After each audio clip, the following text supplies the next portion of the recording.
Hello, my name is Wim van Kouwenbergen. I welcome everyone here on the first session for the presentations on the Asset Performance Award.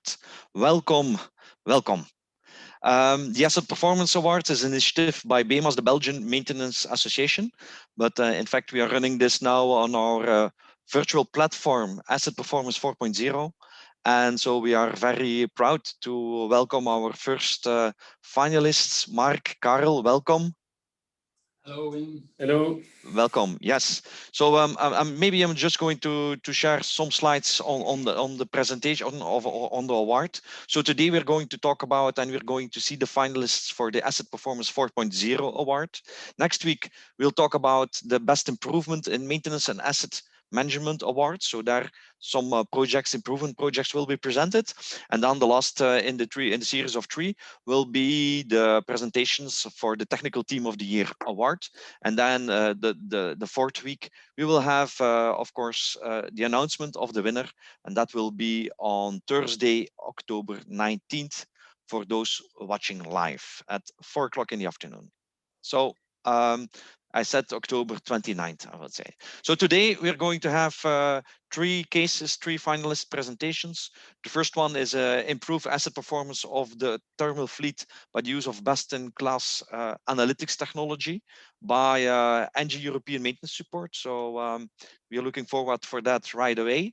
And then we'll have a presentation about the maintenance and industrial major risks into a 4.0 context at Yara Tertre. And then we'll have also the critical asset monitoring applying machine learning and FFT based on edge and cloud computing by Siemens Logistics. So looking forward for three very interesting cases. And before we start with the presentation by Engie, we would like to invite you to also participate in rating the winners. So in rating the presentations, because you're going to help to decide who will be the winner of the Asset Performance Awards. And so you can use an interesting voting form. You can use your mobile phone using the QR code, or just click on the link bit.ly/APA-2020. So thank you for rating before. So we will remember you to enter your votes. Okay. Yeah, Karel, Mark, welcome. So maybe start with Mr. Mark Verreken. You are Mark Eijkmans, excuse me. Mr. Eijkmans, you're responsible innovation and digital manager at Engie European Maintenance Support. Yeah, maybe you can quickly explain what is your function and how did you how did you get this responsibility? Well, okay, Wim. I will make it short because it's a story of about 30 years, but let's say jumping from asset integrity management through the field, and then finally last year's co-creation with Engie Digital.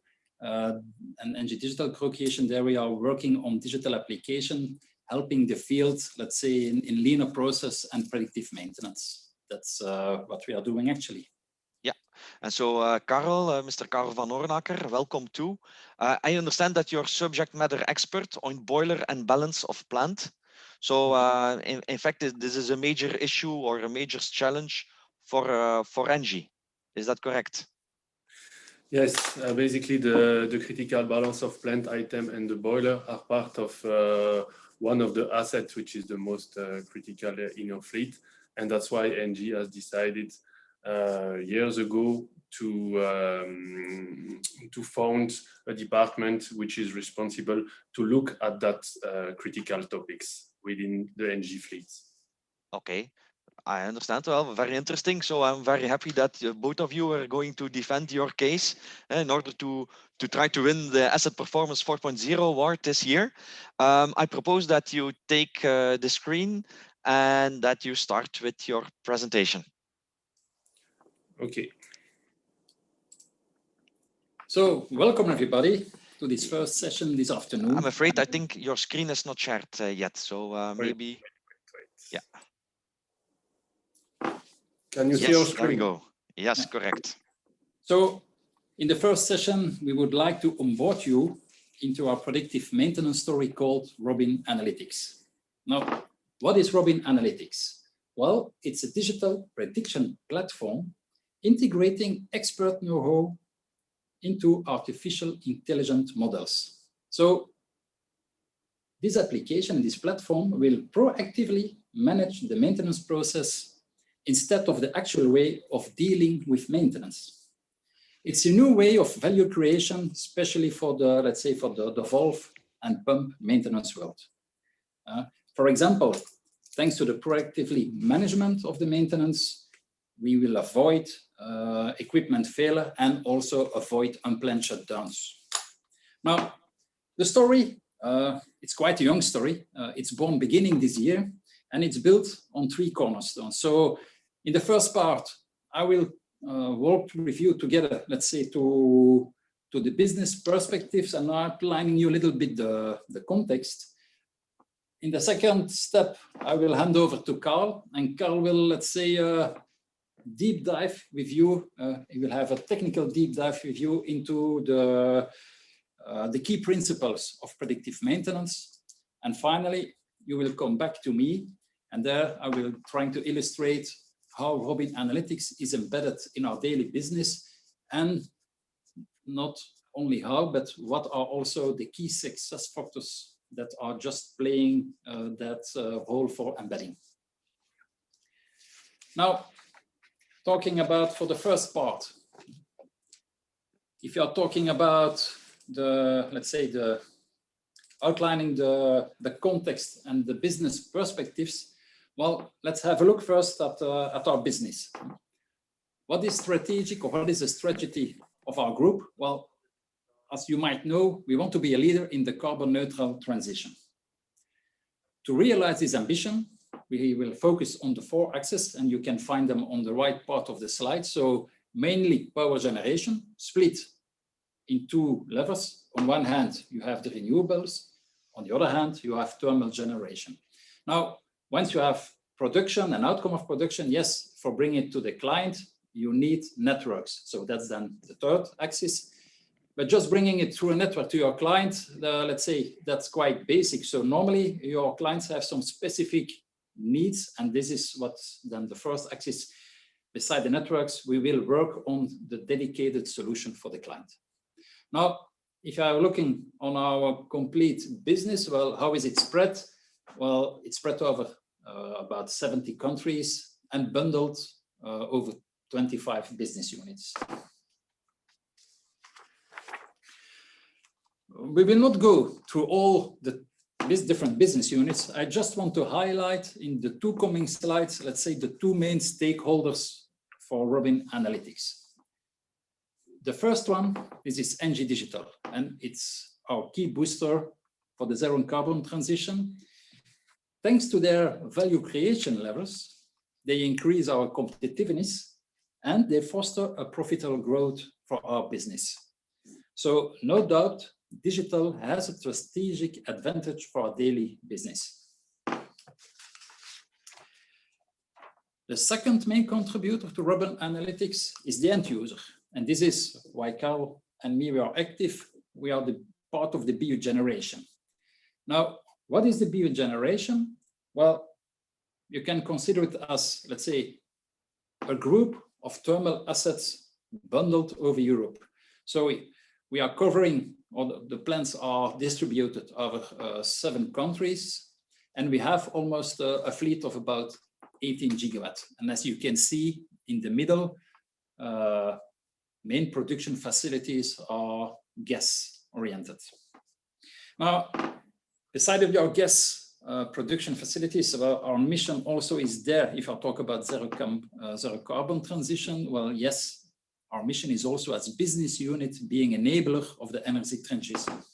What does it mean in practice? Well, it means that we will focus and embed other technologies. Like you can see there below, it will be new low CO2 generation plants, can be complementary with large scale storage.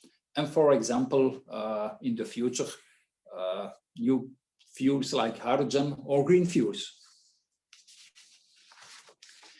Now, let's have a look when you are talking about decarbonization. Well, yes, it's a worldwide objective. We can talk very long about that, but bottom line, you can see that in the graph there, we have two major milestones in the future. The first one is about 2030, and there the ambition is to reduce, let's say, by 50% the actual CO2 footprint. And the second one is in 2050 being carbon neutral. Now, those two milestones, they have a very huge impact and challenge on our daily business. So main message is that yes, thermal generation will still be part of the future energy mix, but the way of it will be used will be very different. And that's why will it be different? That is what I want to illustrate on this slide. So here what we try to do or to share with you is a little bit having a picture what will be the energy landscape in the future. So in the graph, we will not go through every color, but what is very interesting to see, and that's the top line, the black one, is that in the future, what will happen, the perspective is that the electricity demand is still growing. Now, still growing, yes, but then, and then you see on the left side in the dark colors, it's dark brown and black. You see that it's scaling down. So this is mainly nuclear and coal that will fade out in the future. If you go now to the right side of that picture, then you will see pop up, and that's on the purple and the pink part. Then you will see the popping up hydrogen and green fuels. But it's quite interesting. It will only pop up in a, let's say, commercial industrial environment, not before 2040. So yes, gas will remain prominent, but like I said, in one way, on one hand, to replace the coal and the nuclear fade out, but on the other hand, it will need to support the renewables. And this by providing the necessary flexibility and also boosting efficiency. So if we need to summarize it in one sentence, let's say that gas will become the best friend of renewables, and in the hope providing the necessary flexibility. What is the impact there? Like I said, it will impact our business. How does the impact look like? Well, you see there, we will not there, if we are just focusing on the, let's say, on the green line, well, what you see there, this is what we call a daily load curve of a gas plant. So you can see about noon and at night, well, there is less activity on electricity consumption. So we don't need too much power. So the gas plants are not needed because the renewables are there. So we shut them down. But on more peak moments, like in the morning and in the evening, well, you see that the gas plant need to assist the renewables to cover the supply for the needs. Now, you see so you see multiple start-stop on a day, and in that green curve, even it's not very stable because in the evening, you see there are huge load variations also. So, yes, bottom line, if you are looking or comparing it to the past, well, it's finished what we call or used to think baseload operation. But the renewables like wind and solar, well, they are pushing and steering our plants in a very dynamic operating mode. And this is quite challenging for us, not only on performance level, but also on equipment degradation, because the patterns are quite different now from what we are used that they are. So the actual condition monitoring strategies that are in place, well, they aren't successful anymore to avoid failures or unplanned shutdowns. So if we want to say, we want to make a step and make an evolution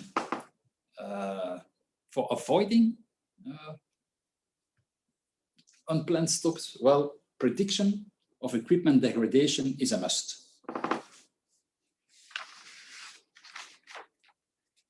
Why is it a must? and this is what I would like also to illustrate here, because it's easy to say, yes, the dynamic load operation is impacting your equipment degradation pattern. But you are looking here a little bit on our fleet, world fleet, focused on gas, so the combined cycles. Well, if you are looking at our fleet, we have about 60 gigawatt power generation capacity worldwide. And due to the dynamic operating world, well, 30% of that fleet has been impacted. 30%, if we are marking it more in a, let's say, tangible figure, we are talking there easily about 0.5, between 0.5 and 1% core impact. So it's very impressive. Now, is it different? No, it's quite similar. So the issues or the challenges are the same for different BUs. So you see there in the middle, for sure, it's where we are in Europe, but we have the same situation in LATAM, in Asia, Africa, and even Emirates. And if you are looking over, let's say, the unavailability list, well, what we also find there is there are 4 equipments are, let's say, identified as performance killers. Which one are those? First ones are the valves for the temperature regulation. On second level, we have also valves, but then more on level regulation. On third, we are coming more in the pump world, and then we are talking about feed water pumps or cooling water pumps. And finally, we have the heat exchangers. So this is a little bit the outlining the context and the business perspective. So I will hand over now to Carl, and he will take you into a technical deep dive of Robin Analytics key principles. Thank you, Mark. So indeed, we will now deep dive in the technical aspects. So please don't run away. In the next slide, we will indeed see together what is concretely Robin Analytic and how and why we have chosen this way to proceed. So, as Mark just mentioned, in such flexible market condition, the main objective of the maintenance, which is to avoid unplanned shutdown, reducing downtime, costs, and penalties, become more and more challenging. More than ever, we need to update our maintenance strategy in order to guarantee our asset performance on the grid. And in our daily maintenance strategy, the PF curve is a perfect illustration of that concept. So the PF curves give you the time interval that you have between the P point, which is the point in which you can recognize that potential failure will occur, and the F point, which is the point where the failure is occurring, meaning that the production is down. And so for many years, we applied several techniques like infrared thermography, vibration, or lubricant analysis in order to go deeper and to push back the moment where an equipment can fail in order to detect it. But in the future, we expect that the market condition and the flexibility will increase the problematic around, for example, the spare part lead time, or even the management that we make of our maintenance schedule. That's why we think that the solution is to detect earlier, and so to go beyond the P point and even further in order to anticipate and predict before it happens that an equipment will start deteriorate. So in the case of Robin Analytic, we made the clear choice to apply a supervised learning approach. In this kind of approach, you invest much more energy and time on the knowledge of your equipment and the process compared to the unsupervised one, where you will, let's say, more let an algorithm compare the data randomly. And why do we do that, or why we can afford that, is that because we have a clear understanding of the information and the physical law at play. And at the same time, we are also able to closely monitor our process thanks to the sensors which are installed in our plant. Furthermore, and more than in the past, with the big data and the current data treatment capacity, it allows us to handle huge set of data with much powerful algorithms. Finally, and compared to previous projects run with the unsupervised approach, we experience with the supervised modelization more accurate and stable model results. So,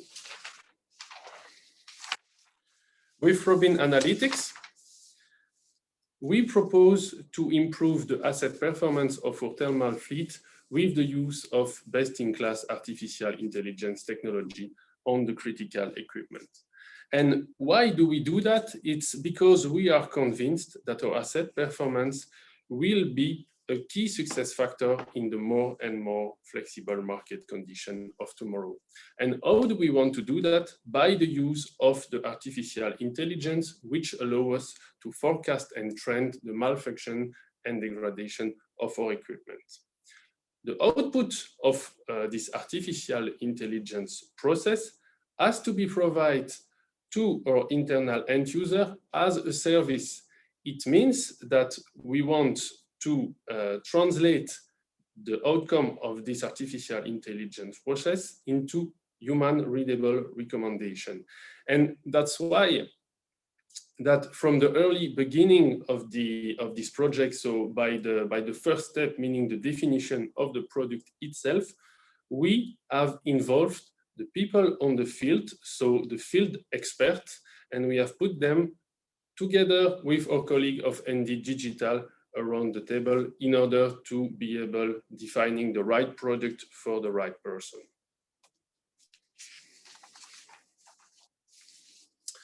So let me now show you our first minimum viable product, which has been made on the temperature control valve. This is the TCV use case.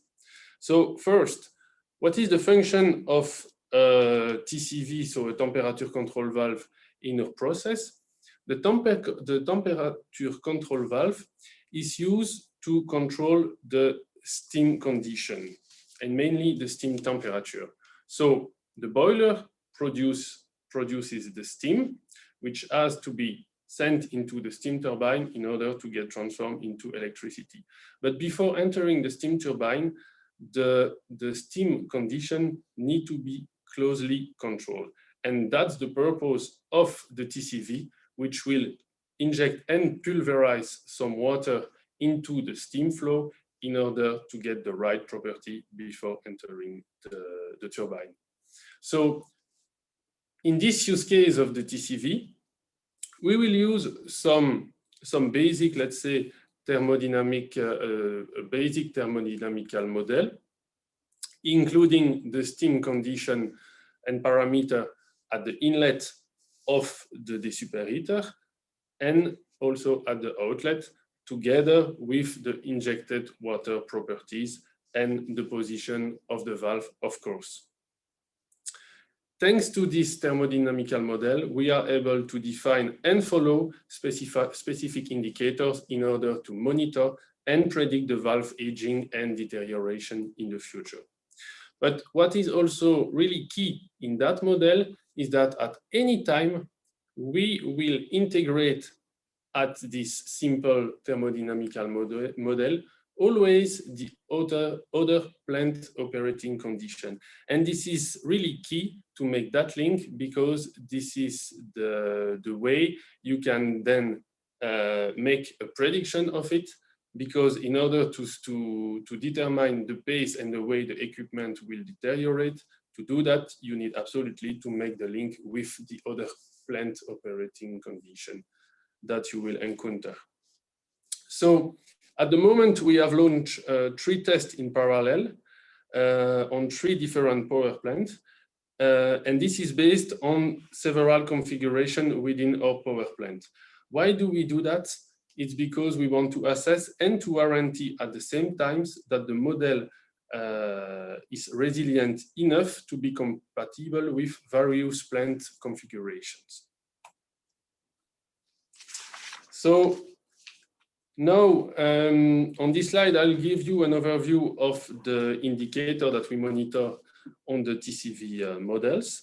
So let me first tell you a little bit more about the process and the TCV that we see now on the screen. So what you see on the screen is basically what we call a desuperator. The desuperator is basically the pipe spool where the water is injected in order to control the steam properties. So the steam flow coming from the boiler enter the desuperator spool from the left side, and then water gets pulverized into this steam flow. The water go through the control valve, which is piloted with an actuator. And when the water gets pulverized into the spool, the steam gets then the right properties before going further in direction of the turbine. So we follow two types of main indicator. I would say more maintenance related indicator and operating related indicator. So the maintenance indicator are the tightness and the valve internal wear, which are directly linked to the TCV internal condition. We also follow the setting accuracy, which is more related, let's say, to the actuator condition. And for the operating side, we closely follow the steam condition, and mainly two important aspects of it, which is the water droplet formation and the overspray detection.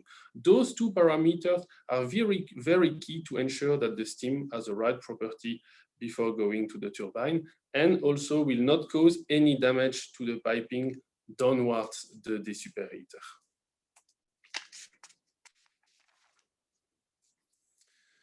So now a quick overview of the different steps we went through in the development of our TCV model. We first start with the design case, which is, as I mentioned earlier, to be done in close collaboration with the end user. And in order to do that, we organize a workshop on the field, so in one of our Engie power plants, together with the field experts, so the people of the plant, which have a deep knowledge of the technical aspect, and the data colleagues of Engie Digital. And during this workshop, we proceed to a design thinking approach in order to, on one side, help us to map the key end user, because these are the ones to whom we have to address the product, and on the other hand, to understand their need and their expectation in order to be able to define and shape the different features and the parameter we will follow on the platform.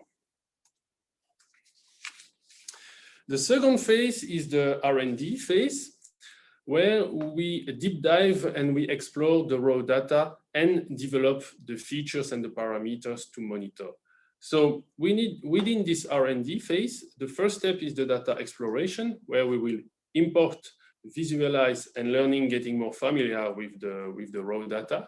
From this phase, we are then able to discover and recognize, identify some patterns, which can tell us that there is a degradation momently running. And from this pattern, we can develop algorithms which will then be injected, let's say, to our machine learning engine.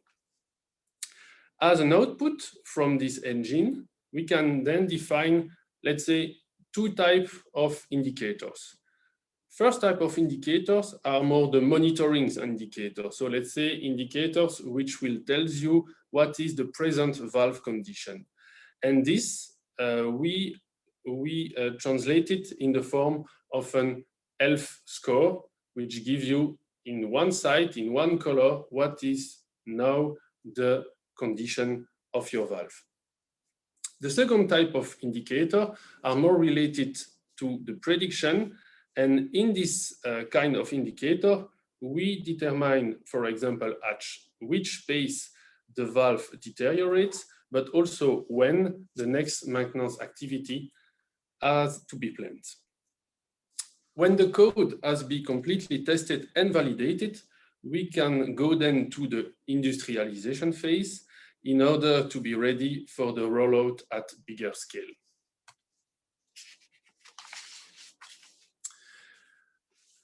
Here you will find some extra information on our prediction model. So our prediction model is launched basically on an Amazon Web Service cloud architecture. And in this prediction model, we will perform simulation, giving also some confidence interval. And on this prediction, we base ourselves always on the thermal fluid characteristic of the last year. It means that to anticipate the deterioration and the pace at which the valve will deteriorate, we take always into account the present operating condition of the plant. Currently, we already work on the further improvement of the prediction model, because as I just said, the market conditions are changing very fast. So one of the first improvements that we want to do is to let the end user modify, for example, the future operating condition to have more reliable prediction on one hand, but also on the other hand to allow him or her to make some simulation of the possible various conditions which are expected on the market. A second type of development which are currently in progress are more related to the automatization. Indeed, we want to add an automatic break detection algorithm in order to detect the equipment change, but also to reset the algorithm automatically when the equipment has been replaced. And at the same time, we develop also an algorithm to re-evaluate the theoretical curve of the equipment after each intervention of valve change. It allows us to enhance the prediction accuracy because you always relate your prediction to the last available reference curve and not only a reference curve from a manufacturer of a very old curve that you have established years ago. But at the same time, and more from the monitoring perspective, you are also able to assess after a valve replacement what has been the impact of the maintenance activity on your valve performance. So Robin Analytics is still quite a new product, but I can already share with you the first sketches that we have done after 3 months of test on one of our power plants in the south of France. So on the maintenance side of the story, we were able to assess quite precisely the internal valve condition, allowing us to postpone a shutdown, which was foreseen in the framework of our preventive maintenance plan. That means a gain of 4 days of production. On the more operating side, we were able to identify that the regulation could be optimized, giving positive results, for example, on the valve tightness, as the operating regime of the valve could be much better controlled, meaning that the components were less solicited. And on the other hand, thanks to the regulation optimization, the valve gets also a much smoother behavior, resulting in a better control of the injected amount of water. And if you get a better control of the injected amount of water, it means also that you decrease the risk to have issue with the piping integrity downwards the desuperator. So now some screenshot of our Robin Analytic platform. So when you enter our platform, you are directly led to your dashboard, giving you the health anomaly score for each critical equipment.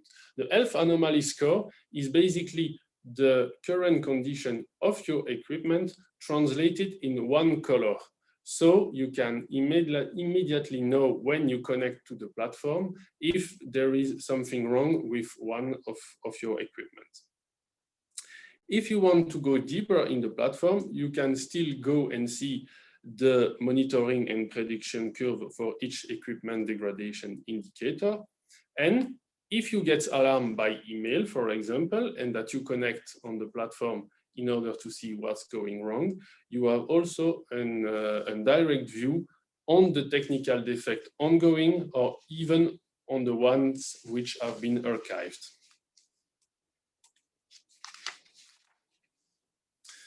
So now, regarding the next step and the roadmap toward 2021 and after. So today, as I just explained, we have our TCV use case. We have at the moment the first version of our MVP, and we are working already now to improve it.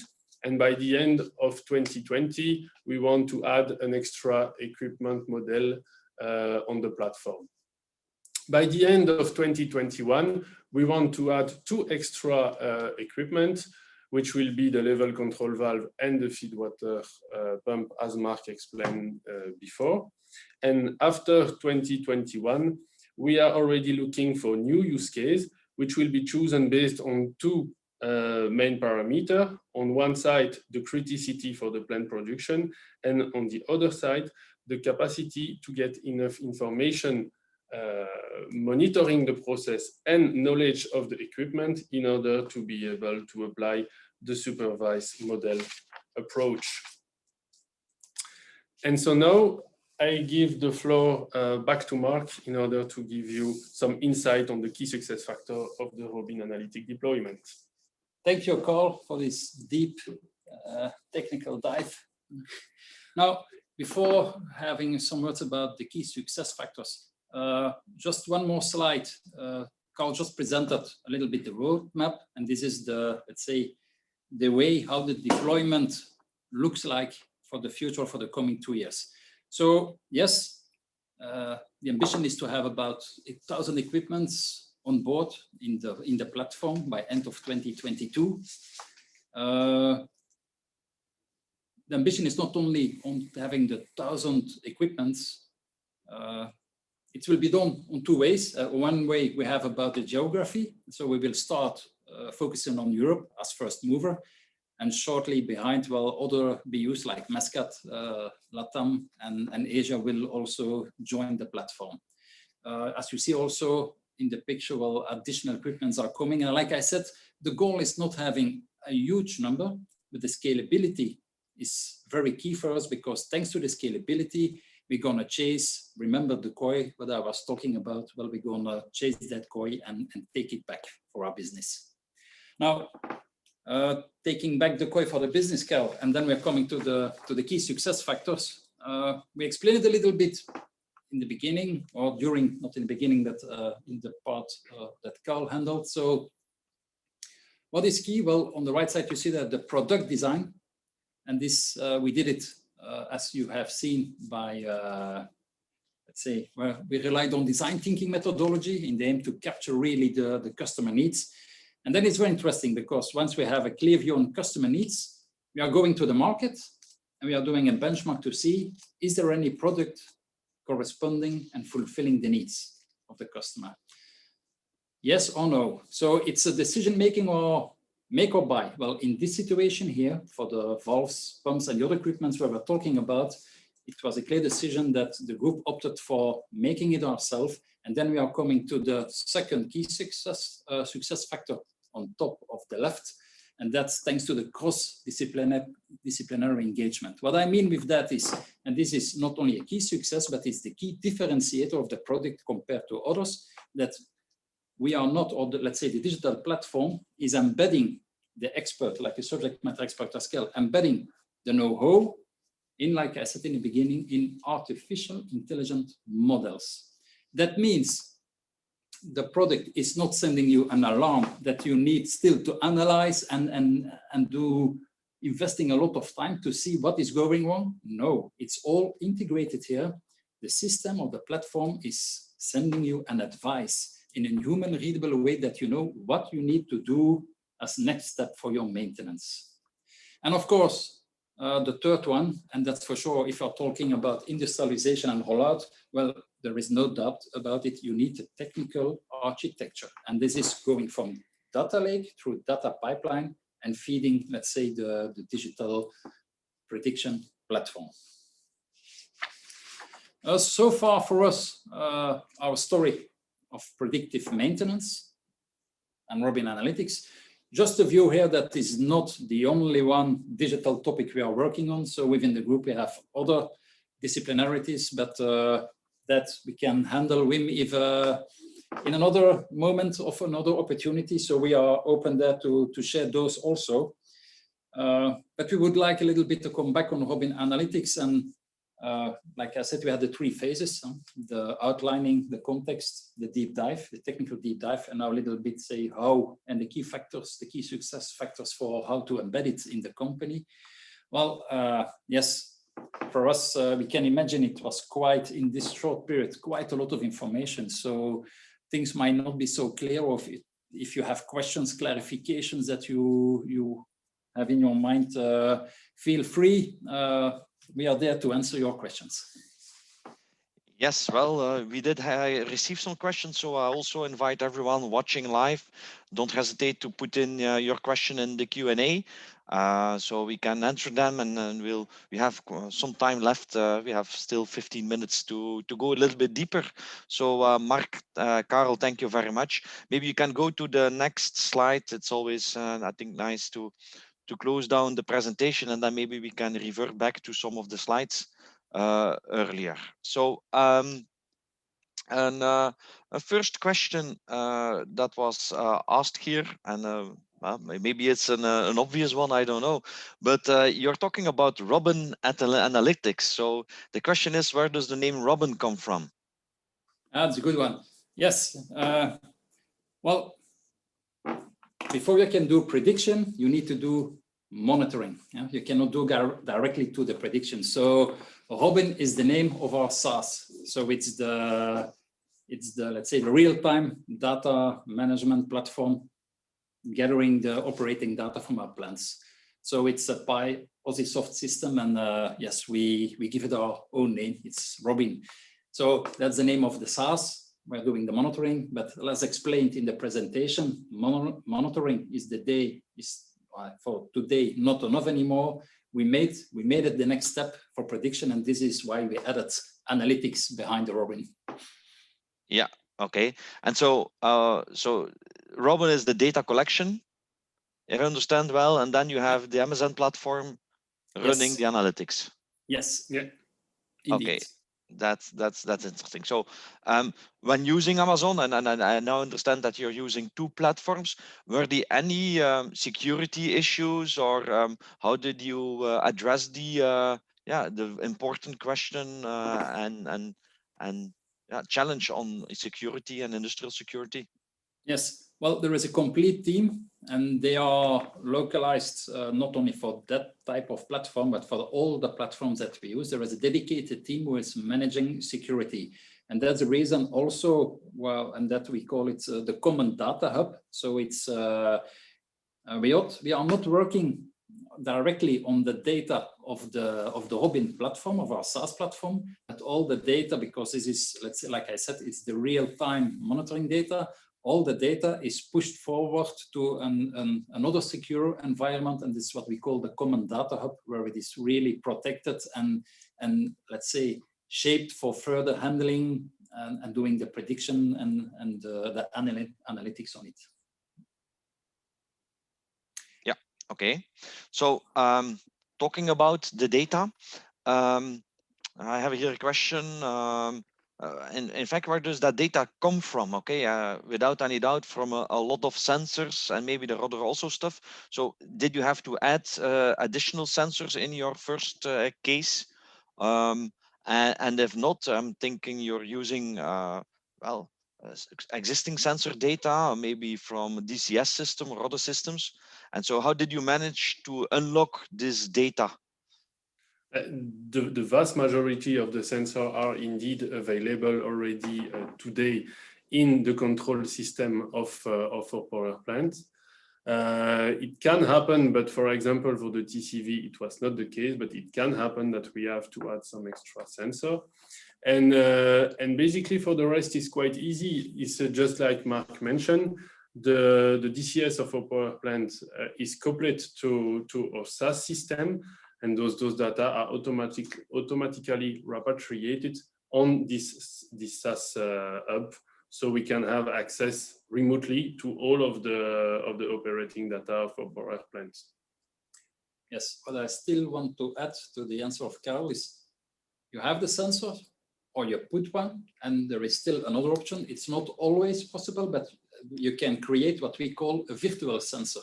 So if you are missing a parameter and you can, let's say, calculate it by physical laws, well, this is also a potential that you can have as if you have a missing sensor, well, you create a virtual one by calculating things. That can be, especially for the case here for the TCVs, it can be for flow measurements. Those are things that you can calculate. Yeah. Yeah. So you did use this technology of creating virtual sensors. Yes. Yes, because in the example I show you, indeed 3 different test cases that we had. And it can happen from one plant to another that we do not have the same level of monitoring of the process parameter. So as Mark just mentioned, we have sometimes to use what we call some workaround, let's say, in order to simulate the value, but this is then based on calculation, physical law, or other means, let's say.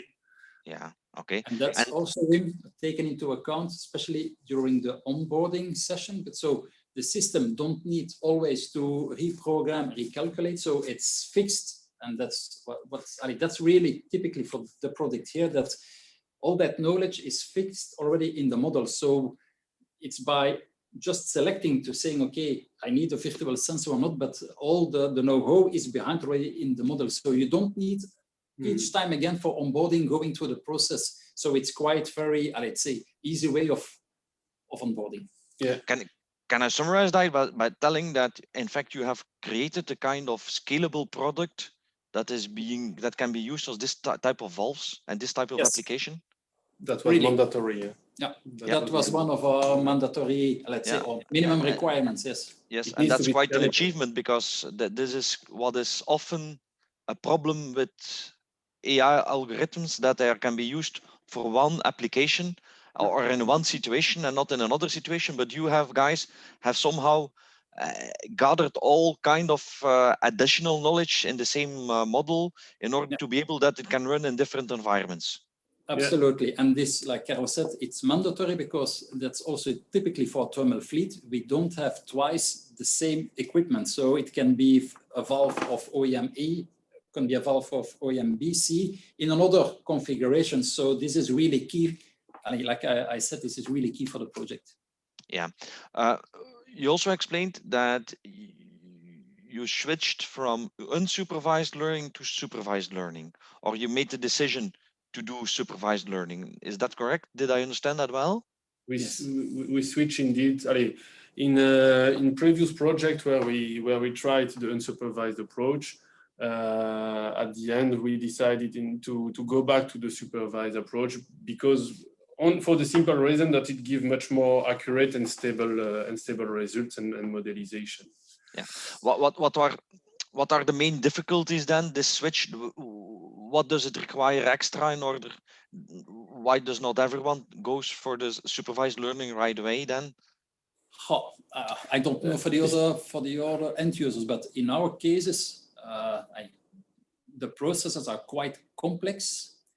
We don't have twice the same process.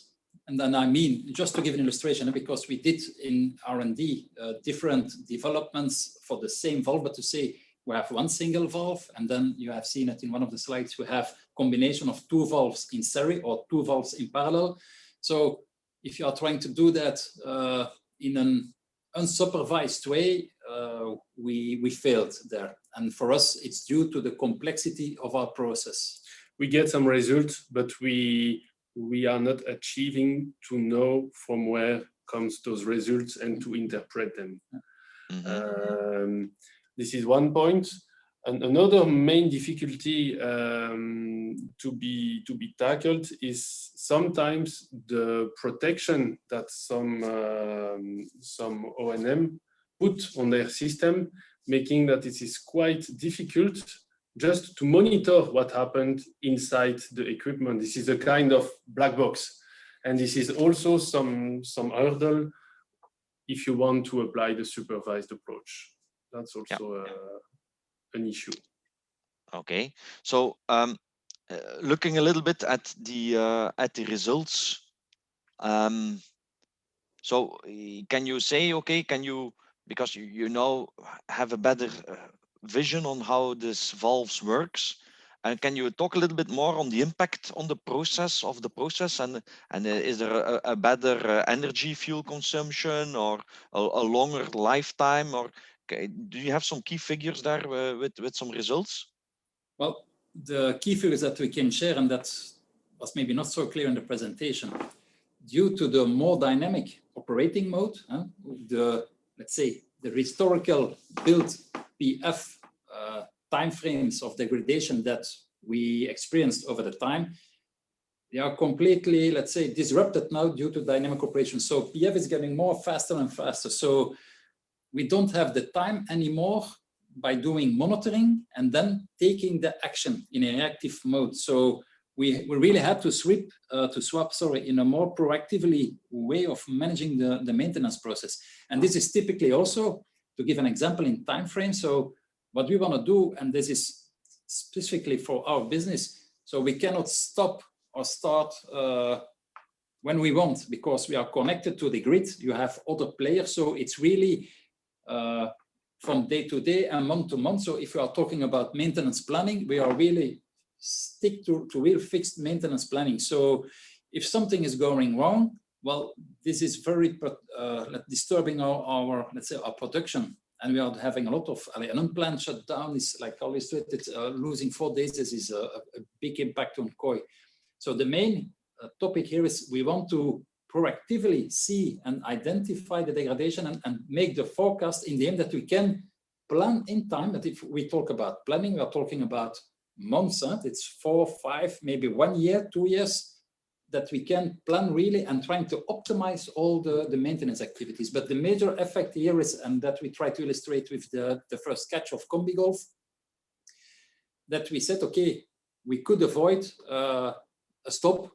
And there was in the other way, because they planned the stop, and there we could say, no, we don't need to stop. It's always, or it's also going the other way, that we, time to time, we are doing overkilling of maintenance just to avoid an unplanned stop. And here we're trying to schedule really proactively on the good moment, but quite in front of time, that we have the time to plan it. Another impacting factor is that the way of today, we have almost no spare parts anymore. So there also, lead time is having a very influencing, is also a very influencing parameter. I don't know if this is corresponding. And can you, is there also a business case behind the project? Yes. Can you say, look, thanks to this implementation, we have saved XK euros? I don't know.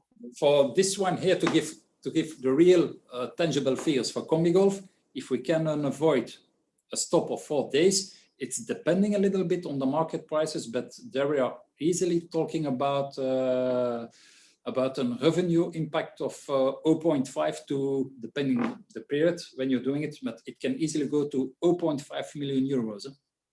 So here we saved 0.5 million euros, and we optimized let's say the operating process. But this case here, if you are talking about investment of the complete project, to give you an idea, we have already 25% in one first catch payback of the investment. So we are convinced, like I said, we are losing COI the day of today due to unplanned shutdowns, because we don't have the prediction of the degradation pattern. So thanks to Robin Analytics here, we rebuilt let's say the PF curve. That is what we are doing.